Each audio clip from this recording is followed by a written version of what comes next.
ಶಾರದಾ ಶಾರದಾಂ ಭೋಜವದನಾ ವದನಾಂಬುಜೇ ಸರ್ವದಾ ಸರ್ವದಾಸ್ಮಾಕಂ ಸನ್ನಿಧಿಂ ಸನ್ನಿಧಿಂ ಕ್ರಿಯಾತ್.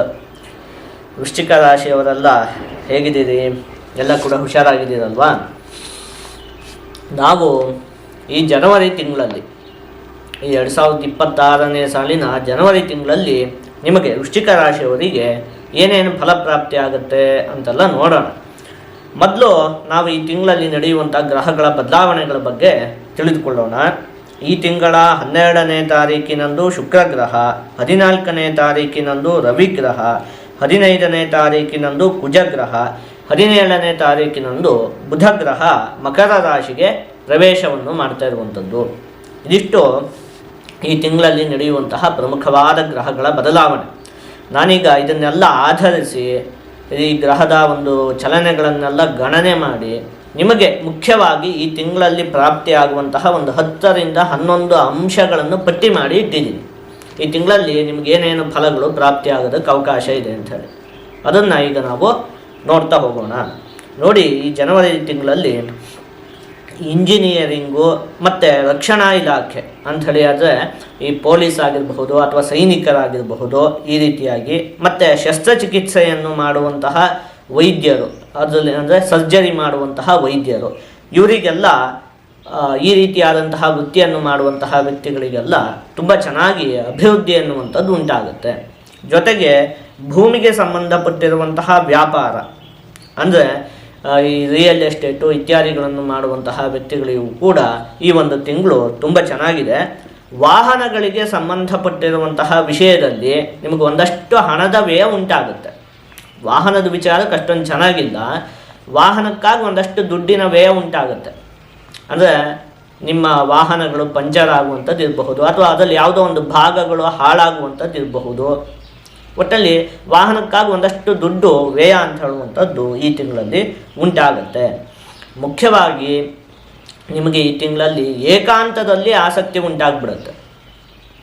ಇದು ಯಾವುದು ಬೇಡಪ್ಪ, ಯಾರು ಬೇಡ, ನಾನು ಒಬ್ಬನೇ ಇದ್ಬಿಡ್ಬೇಕು ಅಂಥೇಳಿ ಅನ್ಸೋದಕ್ಕೆ ಶುರುವಾಗುತ್ತೆ. ಯಾರ ಜೊತೆನೂ ಮಾತಾಡೋದಕ್ಕೆಲ್ಲ ಅಷ್ಟೊಂದು ಇಷ್ಟ ಆಗೋದಿಲ್ಲ, ಅಥವಾ ಯಾವುದೋ ಮದುವೆ ಸಮಾರಂಭಗಳು ಇತ್ಯಾದಿಗಳಿಗೆ ಹೋಗೋದಕ್ಕೂ ಕೂಡ ಇಷ್ಟ ಆಗೋದಿಲ್ಲ. ತುಂಬ ಜನ ಸೇರಿದಂತಹ ಸ್ಥಳಗಳಿಗೆ ನಾನು ಒಬ್ಬನೇ ಇದ್ಬಿಡಬೇಕು, ನೆಮ್ಮದಿಯಾಗಿ ಏಕಾಂತವಾಗಿರಬೇಕು ಅಂತ ಹೇಳುವಂತಹ ವಿಚಾರದಲ್ಲಿ ಒಂದಷ್ಟು ಆಸಕ್ತಿ ಉಂಟಾಗುತ್ತೆ. ಇನ್ನು ಕೆಲವೊಂದಷ್ಟು ಹಳೆಯ ವೈಷಮ್ಯಗಳು ಅಂತ್ಯವಾಗುತ್ತೆ.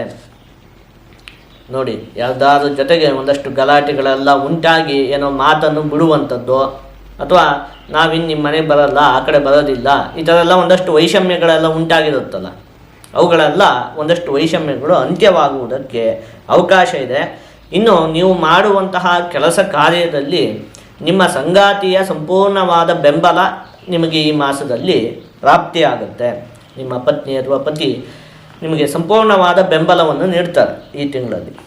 ಇನ್ನು ಆರೋಗ್ಯದ ವಿಚಾರದಲ್ಲಿ ವಿಶೇಷವಾಗಿ ರಕ್ತದೊತ್ತಡ ಒಂದು ಸ್ವಲ್ಪ ಹೆಚ್ಚಾಗಲಿದೆ. BP ಆ ವಿಚಾರದಲ್ಲಿ ಸ್ವಲ್ಪ ಜೋಪಾನವಾಗಿರಬೇಕು. ಅದನ್ನು ಸ್ವಲ್ಪ ಕಂಟ್ರೋಲಲ್ಲಿ ಇಟ್ಕೊಳ್ಬೇಕು. ಮತ್ತು ಅವಾಗವಾಗ ವೈದ್ಯರ ಸಲಹೆ ಇತ್ಯಾದಿಗಳನ್ನೆಲ್ಲ ಪಾಲಿಸಬೇಕಾಗತ್ತೆ ಇದೊಂದು ವಿಚಾರದಲ್ಲಿ. ಗಣಿತ, ಭೌತಶಾಸ್ತ್ರ ಮತ್ತು ಪುರಾತತ್ವಶಾಸ್ತ್ರ ಇವುಗಳ ಒಂದು ಅಧ್ಯಯನ ಮಾಡ್ತಾ ಇರುವಂತಹ ವಿದ್ಯಾರ್ಥಿಗಳಿಗೆ ಈ ತಿಂಗಳು ತುಂಬ ಚೆನ್ನಾಗಿದೆ. ಒಡ ಹುಟ್ಟಿದವರ ಸಹಕಾರ ನಿಮಗೆ ಪ್ರಾಪ್ತಿಯಾಗುತ್ತೆ. ಅನೇಕ ಗ್ರಹಗಳು ನಿಮಗೆ ಎಲ್ಲಿ ಸ್ಥಿತವಾಗಿದೆ? ತೃತೀಯ ಭಾವದಲ್ಲಿ ಸ್ಥಿತವಾಗಿದೆ. ಹಾಗಾಗಿ ಒಡ ಹುಟ್ಟಿದವರು, ನಿಮ್ಮ ಅಣ್ಣ ತಮ್ಮ ಅಕ್ಕ ತಂಗಿ, ಇವರುಗಳ ಒಂದಷ್ಟು ಸಹಕಾರ ಅಂತ ಹೇಳುವಂಥದ್ದು ನಿಮಗೆ ಪ್ರಾಪ್ತಿಯಾಗುತ್ತೆ. ಈಗ ಪಂಚಮ ಶನಿ ಒಂದು ನಡೀತಾ ಇರೋದ್ರಿಂದಾಗಿ ಒಂದು ಸ್ವಲ್ಪ ಮಕ್ಕಳ ಕೆಲವೊಂದು ನಿರ್ಧಾರದಿಂದ ನಿಮ್ಮ ಮನಸ್ಸಿಗೆ ನೋವಾಗುತ್ತೆ. ನಿಮ್ಮ ಮಕ್ಕಳು ಸ್ವಲ್ಪ ಹೇಳಿದ್ದನ್ನು ಕೇಳೋದಿಲ್ಲ, ನೀವು ಹೇಳಿದ ಹಾಗೆ ನಡ್ಕೊಳ್ಳೋದಿಲ್ಲ, ಅವ್ರಿಗೆ ಅನ್ನಿಸ್ದ ಹಾಗೆ ಯಾವುದೋ ಒಂದಷ್ಟು ನಿರ್ಧಾರಗಳನ್ನು ತೆಗೆದುಕೊಂಡು ಬಿಡ್ತಾರೆ.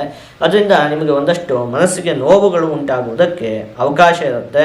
ಇನ್ನು ಮನಸ್ಸಿಗೆ ಪದೇ ಪದೇ ದುಃಖ, ಯಾರೋ ಏನೋ ಹೇಳುವಂಥದ್ದು, ಒಂದಷ್ಟು ಅವಮಾನಗಳು ಉಂಟಾಗುವಂಥದ್ದು, ಅದರಿಂದ ಒಂದಷ್ಟು ದುಃಖ, ಪಂಚಮಶನಿ ನಡೀತಾ ಇರೋದ್ರಿಂದಾಗಿ ಮನಸ್ಸಿಗೆ ಒಂದು ಸ್ವಲ್ಪ ದುಃಖಗಳು ಪ್ರಾಪ್ತಿಯಾಗೋದಕ್ಕೆ ಅವಕಾಶ ಇರುತ್ತೆ.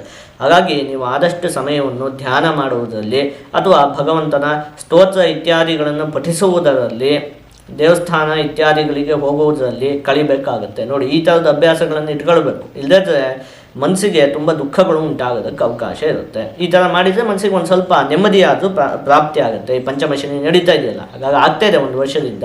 ಅದರಲ್ಲೂ ಕೂಡ ಈ ತಿಂಗಳಲ್ಲಿ ಸ್ವಲ್ಪ ಈ ವಿಚಾರಗಳಲ್ಲಿ ಜೋಪಾನವಾಗಿ ಇರಬೇಕಾಗತ್ತೆ.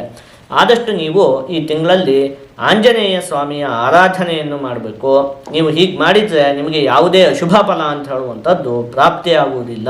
ಜೊತೆಗೆ ಎಲ್ಲ ಶುಭ ಫಲಗಳು ಕೂಡ ಸಂಪೂರ್ಣವಾಗಿ ಪ್ರಾಪ್ತಿಯಾಗುತ್ತೆ.